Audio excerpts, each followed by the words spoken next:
大家好，我是夏妈，早上好，吃早餐了吗？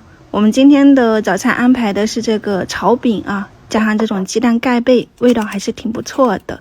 一人一大盘子，先打几个鸡蛋，我这种是乌鸡的那种小鸡蛋啊，加了一点盐在里面，先给它搅散。你再切一点葱啊、蒜啊，然后那些什么包菜呀、豆芽、胡萝卜。饼的话呢，我用的是这种烫面的春饼。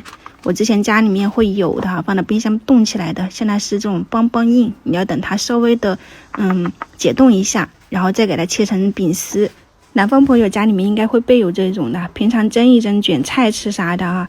如果北方朋友你有时间就自己烙一下饼也很方便，就稍微的给它切成这种饼丝。另外几张的话呢是等着一姐回来再给它做的哈，就给它留了一小部分。鸡蛋的话呢，你就给它稍微的淋下去，煎到定型就拿出来。这种煎鸡蛋很好吃，大家可以去尝试一下。另外一点点我就煎了一个小的，就像这样子。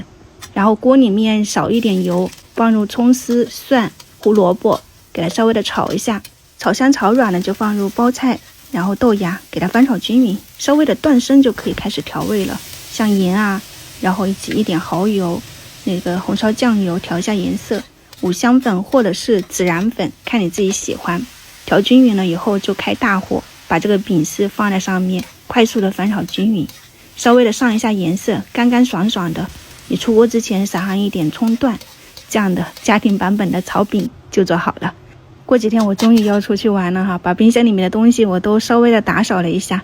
现在9点03分，我们家的早餐就做好了。你可以盖在鸡蛋上面，也可以垫在鸡蛋上面，都是挺好的。